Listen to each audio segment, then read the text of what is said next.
Director Bill Gardiner, how are you, sir? Good to see you again. Good to see you again as well. How's the year been? You and I got connected in like last December, I think. So it's been quite a time. Yeah, that sounds right. Yeah, but we've been busy. Wherever you're at around the state, when it comes to police work, there's always a job to do. Wherever you're at. Yeah. I believe you. Listen, I asked you to come back in because there's a lot of confusion about, and a lot of anxiety, frankly, around our immigration enforcement, the state of Idaho, our relationship to the federal government, a lot of these things. There was somebody the other day, I saw this blew me away.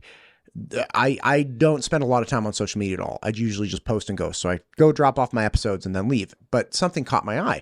This guy saying like, hey, who in Idaho wants to like stand up against ICE? I'm like, how what are we doing here? Right. So I start reading the post and then I read some of the comments. Essentially what this individual wanted, it was people in Idaho to jump on board on a lawsuit against Idaho, ICE, the whole bit.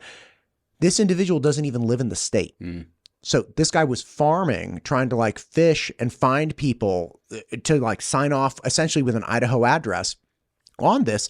And his thing is that, under no circumstance is ISP or ICE or any law enforcement agency working in good faith to remove illegal immigrants that are also committing crimes, right? His idea was like, there's no world where any of this is okay, a full stop, right? And that's just, it blows me away. And some people were, happy about it. Other people were like, what the hell is this? And bottom line is there is a lot of confusion. There is a lot of anxiety. Help me understand what ISP is doing, what the governor's executive order is, and the relationship with the federal government. Sure.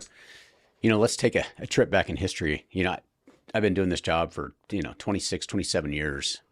When I first started, there was no ICE. It was INS, right? Same purpose, different name, a couple of different focuses that they had. I remember distinctly as a brand new trooper, if I made a traffic stop and I had somebody on that traffic stop who was illegal, if I made a phone call to INS at the time and just said, hey, I'm on 15, milepost such and such. Right. If you want them, come get them. I can't think of a time they didn't. Like they showed up to the scene within 20, 30 minutes and they took them if they were illegal. Like that's when I first started, that's what the role of the federal government played. And we have really made a huge shift. The pendulum has shifted the other direction over the years. And then ICE, INS went away and ICE came about. And then over the last, 4 years with the Biden administration, ICE was there, but they weren't really relevant. I've got several friends that work for ICE. And quite frankly, there's only a handful of ICE agents in Idaho. When you see on the media all these ICE raids being done all over the country, Idaho doesn't have enough ICE agents to even probably do, nearly the kind of work that they're doing in California because they're just so short-staffed. Well, one of the problems that we had was if one of our troopers during the Biden administration, if one of our troopers made a phone call to ICE and said, hey, I've got so-and-so stopped on the side of the road. It could have been a van of 10 illegals in the car. Do you want to come get them? They wouldn't even return the phone call. Like they wouldn't even answer the phone. It was that drastic of a difference from when I first started to where we were at with the Biden administration. May I ask a very quick question? Please. In the scenario you just described, one of your troopers pulls over a van. There are 10 illegal immigrants in it, and they determine they're illegal. However, right, because they're not rolling around with the citizenship registries and stuff. No, and they'll tell you. They'll tell you they're not here illegally. Great. Yeah. So these people self-declare, I'm not here legally. You have them in the van. You've pulled them over. You call ICE. ICE says we're not going to do anything about it, or they don't even call you back. You cannot, as Idaho State Police, you cannot take further action to that end. You cannot drive them to the border and kick them out. You can't, charge them with entering the country illegally because that's a civil infraction, not a criminal infraction. You don't have recourse at that point, correct? That's correct. Yeah. Yeah, there's nothing they can do unless they've committed a crime. If they've committed an Idaho crime, but even then, we simply take them into custody, put them into one of the jails, whatever part of the state we're in. They would go in front of a judge. Maybe they'd pay a fine. Maybe they'd do a little bit of time. But then guess what? They're released right back out. And all those county jails would end up calling ICE before they release them and say, hey, we're getting ready to release so-and-so. They're illegal. Do you want to come get them? And again, in the past, they wouldn't even return the phone call. They not at all. And then you had the change in administration. And then I think Governor Little was really smart when he recognized there was a change and maybe something different would happen. Obviously, he's real concerned about the citizens of Idaho and making sure they're safe. Like that's a given.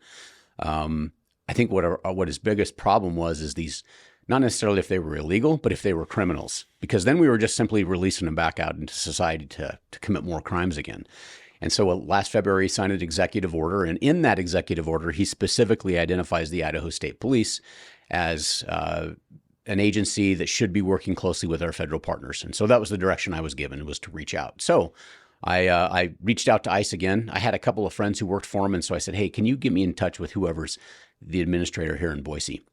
Because at the time, I didn't even know who the administrator was. Sure. The administrator, she answered my call. And I said, oh, this is a great first step. I said, hey, is there any chance we can get together? We just want to know what we can do to help. I've been asked by the governor in his executive order to reach out and find out what Idaho State Police can do. So she agreed to meet with me. She's since retired. She's not there anymore. They have a new administrator here locally. But I met with them at their facility. It was me and a handful of my staff. And we just asked that question, what can the Idaho State Police do to help? First question out of their mouth was, do you have any detention facilities? Because that's where we need our most help. And Idaho State Police, we don't have any detention facilities or anything like that. We don't run jails or any of that kind of stuff. And when I told her that, she said, okay, well, do you have any way to help with transports? I said, well, maybe. Tell me about transports. Well, obviously with the Trump administration coming in, they were putting a bigger focus on getting these criminal illegal aliens out of the country. So ICE had these orders to like step it up, like really make these things work. Let's get these people out of the country. Well, so they were looking for places to hold them once they caught them. At the time, there were only 2 jails in Idaho that met the federal standards to hold illegals, and there's a whole reason why there were only 2. But Sure. For not diving off into something else, there were only 2. There was one in Rigby. And then there was one in Elmore County. Those were the 2. And but even then, those are small jails, and they only had so many beds. So you could have had 100 illegals, but they could probably only take 10 of them.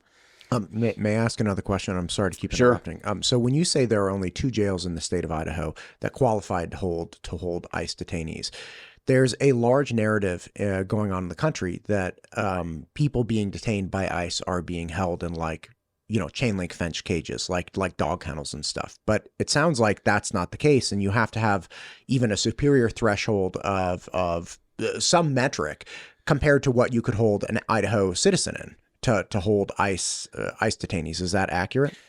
Yeah, and if you go back to when during the Biden administration, they intentionally put so many restrictions on these facilities that it really they were trying to stop their own ICE agents from being able to do their job without telling them don't do your job. So they made these barriers so strong. I'll give you a perfect example.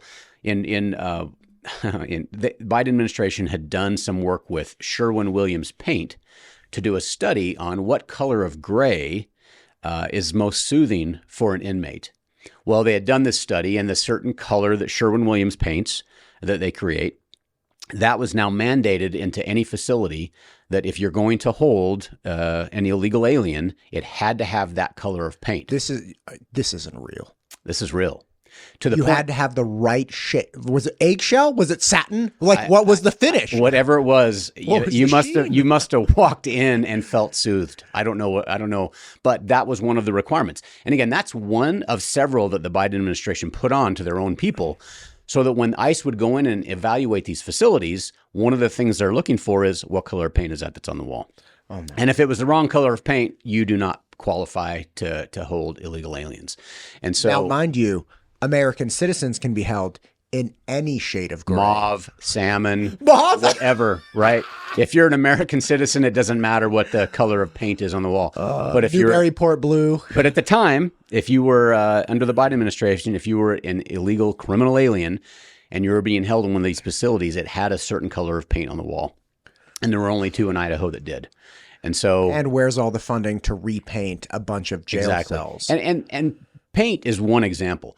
there are several other parts of those requirements that were there that are just as ridiculous, but paint is one that always stands out in my mind. Okay. So that's when you say, look, there were only 2 that qualified for ICE even to detain people, one in Rigby and one in Elmore County.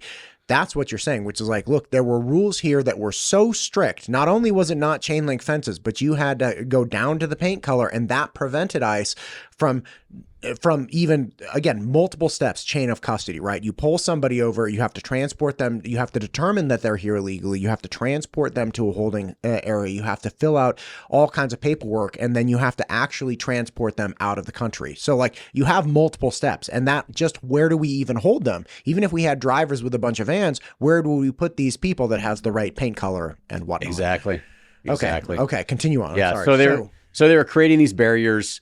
Well, they're in the middle of changing. It's kind of interesting because after the executive order was signed, not only did I meet with the ICE leadership here in Boise, I was in Washington D.C. for a meeting, and I happened to run into the acting director of ICE at the time, and I had a couple of minutes with him, and I asked him that question. I said, "Hey, we in Idaho are really trying to help you out. What can we do?" And he's the one that explained the paint thing to me. And he said, we are genuinely trying to get the law changed from what the Biden administration had enacted. So I know they were working just hand over fist trying to get these changes done. I believe that they're still in the process of that. Right. So it's been a different shift when this administration took over. So anyway, going back, the governor asked us to step in to talk to ICE. We're in this meeting with them. We tell them we don't have detention facilities, but maybe transports. What do you need from us? Well, I mentioned that they're so short-staffed. They only have a handful of people. So anytime the Idaho Department of Corrections calls and says, "Hey, we're releasing, so-and-so these many criminals, can you take them?" Well, in the past, they would have to say no. And so they're just releasing felons back out into the community again. So that was where we said, okay, I think we can help. The governor also offered up in part of his emergency money, his emergency fund, some money for us to be able to pay troopers in order to make these transports. And we've been doing this for a couple of months now. We signed an agreement, a 287G agreement with ICE, with the federal government, that gives our troopers the authority to make these transports. And so part of that agreement also was that our troopers had to have been trained by ICE.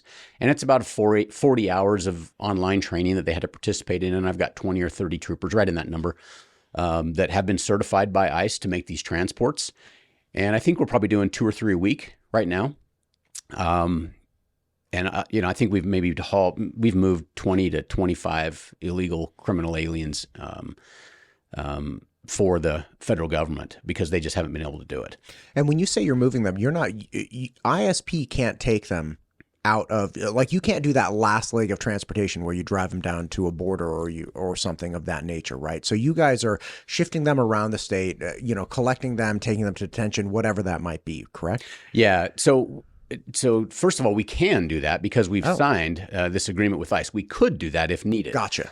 So far, we haven't. We haven't moved anybody out of the state. I think depending on how high profile the criminal is and the urgency, I would say that I could see a scenario where potentially we would, but we haven't had to do that at this point.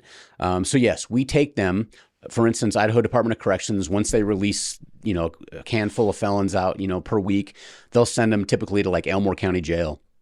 ICE has a couple of big buses that come through the state a couple times a week. Our job is to get those felons to those buses so that as they're making their way through the state, they're picking them up and then they're taking them typically to Las Vegas is where they get processed for deportation. And so oftentimes our troopers will pick up 3 or 4 people from Elmore County Sheriff's Office, and then wherever those buses are going to end up being, sometimes they're here in Boise, most of the time they're down in southern Idaho, so we'll drive them to southern Idaho, and we'll meet the bus there, and then they hop on, and then they're transported out of the state. Gotcha. Okay. With the National Guard jumping on board here as well. So now you have, the ICE agency that you guys are working with more effectively now, it sounds like, or rather working more effectively with you, right? They returned your call, met with you, told you what you could help with, and, you had the capacity to help in some manner. There's an anxiety as well about the National Guard, which has been activated, 14 members of the National Guard in Idaho. and under administrative tasks. So literally filling out paperwork. Like, can you give insights into the amount of paperwork required to process these people? Because this is not just like a stamp, rubber stamp, and like you move on out the door, right? There are really specific procedures that have to take place correctly and accurately in order to affect somebody's deportation. Yeah, there's, it kind of goes back to where I mentioned that ICE's staff is so limited here in the state. And yeah, like every person that's transported out, like we are a record keeping people, right? Like we keep track of every movement that takes place, where they're from, all the processing of paperwork that needs to get them back to their country of origin. Because it's not all just Mexico. They're from all over the world. We took one from Pakistan not too long ago that was here in Idaho that was part of that. And so there's a lot of paperwork that goes behind the scenes, whether that's through the Secretary of State's office or, that's all federal paperwork that the federal employees normally do. Well, those are the ICE employees here. And oftentimes it's the ICE agents who would normally be out on the street trying to find these criminals, but instead they're having to stay and do paperwork. So, I've spoken to General Donnellan at the National Guard, and I believe they have a handful of folks that they're going to help with that paperwork, which is only going to put those ICE agents back out on the streets. Gotcha. And you're helping with transportation. The National Guard is helping with the administrative task, paperwork, and whatnot.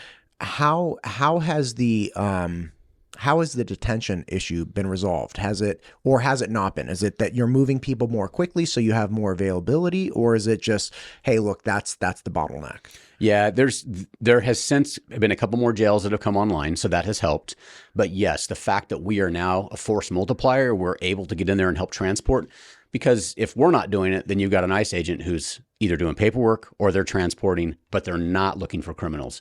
And so the fact that we're out there being able to move people means, if Idaho Department of Corrections drops a felon off at the Elmore County Jail, they only have so many days before they have to move that person out of there. So now ICE is committed to that. Well, if we can take that commitment on, that lets ICE go do something else.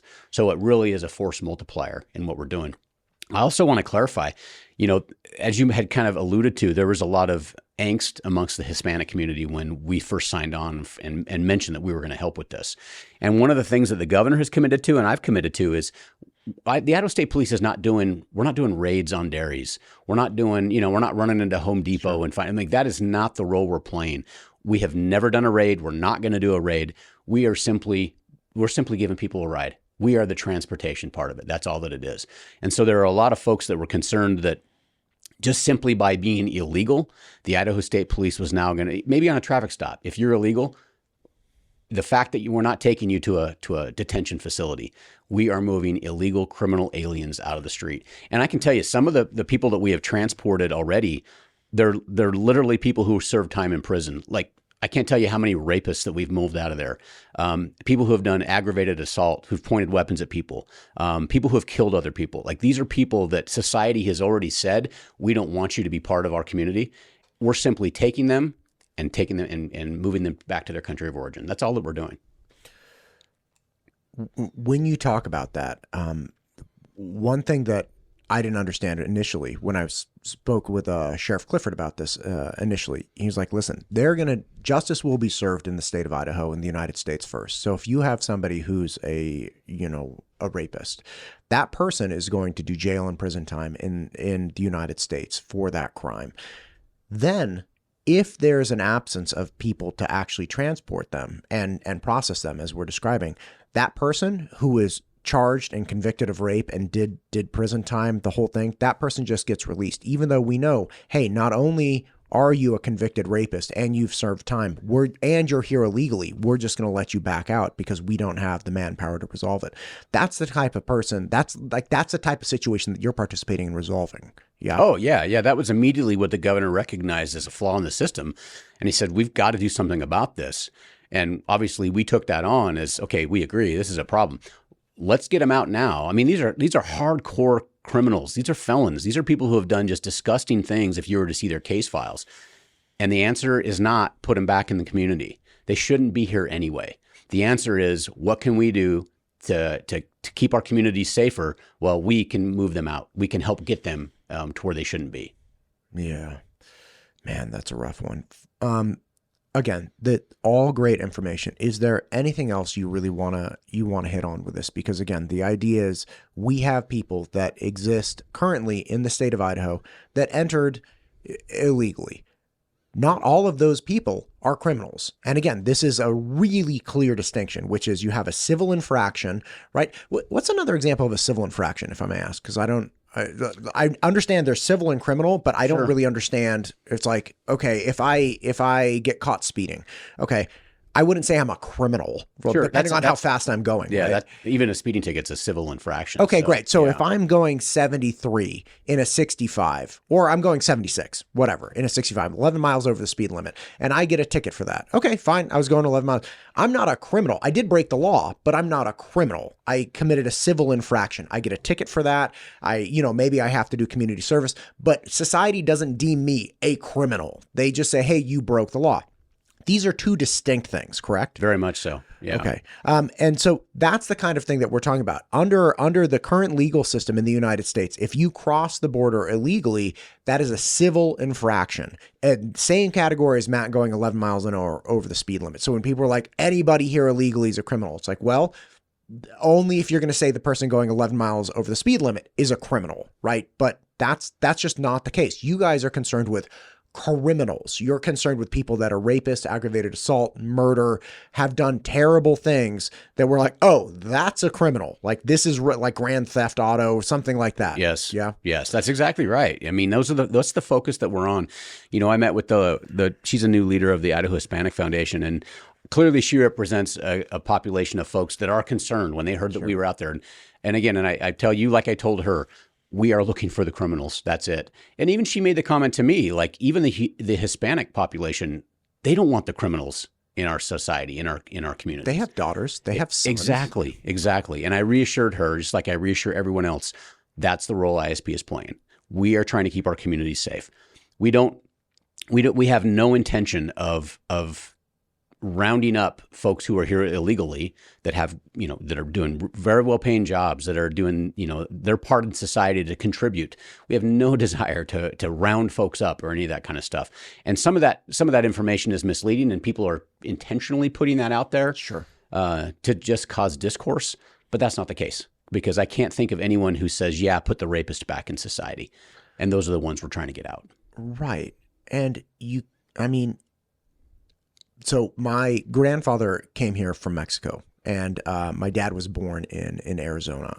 I was born in California, and my grandfather is buried in Mexico. And some of my family was there during a period of time over the last 5 years, and the cartel rolled into town, and I think it was something atrocious, like they beheaded the mayor or something. Really, really dark things. And understanding that, it's like, okay, yeah, I would not want to live in a community that had that kind of crime as well. Like that sounds really, really terrible. And so to your point, obviously you have a Hispanic community in Idaho, both legal and illegal, right? Like I'm a Mexican American, right? Okay, great. But nobody in that community wants more crime. Right. A lot of times people come here from other countries like Mexico because they're like, there's a lot of crime. Like the mayor got beheaded. That's not good. Let's go somewhere that's safe. So the idea that this runs counter to the desires of people that have come here, they want security. Right. And again, I'm sure you could find somebody who's like, no, man, I came here and like, don't kick the rapist out of the country. Leave him fine, whatever. I'm not really talking to that person. That's like, I'm talking to the reasonable arm of society, which says, look, everybody wants safety. Everybody wants protection from violent criminals. Everybody. And it doesn't matter what nationality you are, right? Because nobody's moving to a hyper-violent community or a hyper-violent country saying like, oh, I want to go there because it's so unsafe. That's attractive to me. That's the opposite of what's attractive, right? So it seems so common sense. Like, yeah, everybody wants safety for themselves and for their children, for their families. That makes sense. And obviously people also want to make sure that, the laws of the United States are being carried out appropriately. And again, there is anxiety around, people that are here illegally, but are not committing crimes. And as you're pointing out, it's like, look, that's not not only do you not have until recently enough manpower to take care of the criminals, like how ridiculous would it be if it's like, yeah, we're letting out the rapists and the murderers, and then we're going to go get like an ag worker. Cause that's the best ROI we can get. Yes. No, you get it. Yeah, you get it. That's the message. Oh, thanks to you. Yeah. And quite frankly, that's the message is, we don't have enough state troopers to worry about those who are working on dairies, who are legitimately putting in effort to make their lives better and to make the lives better for all Idahoans. But we do have the energy and the drive to get the true criminals out. And I think one thing that I kind of want to end on is I did hear a little bit of criticism of, oh, so now you're taking all of ISP's resources and you're applying them to this as opposed to your normal job of what you should be doing. It's important to note that all of our transports are taking place with state troopers who are on overtime. So they are deciding to take a day off, one of their days off, and make these transports, because it's important to myself and the governor as well to make sure that the services that we provide from a police perspective, that those aren't mitigated at all, that we're still able to do our normal jobs and protecting the folks out there. So all of these transports are done on their days off, and it's done with as an overtime benefit for these. One last question. And again, I know it's a working day. Are you familiar with, or have you seen any cases where somebody who is not a criminal, who has not committed a crime in the United States, being deported in Idaho? Has ISP participated in anything? Like you have an ag worker who has the only law he's broken was entering illegally or something like that. Have you seen any of that? I can't speak to anything ICE may have done, but I can tell you that as far as the state of Idaho and the Idaho State Police, we have assisted with nothing like that at all. These are all people that are let out of the Idaho Department of Corrections that rather than getting put back into our communities, we're sending them back to their birthplace or their place of origin. Gotcha. Colonel Gardiner, thank you for coming in. I appreciate you as always, and thanks for what you're doing. It's always a pleasure. Thank you, my friend.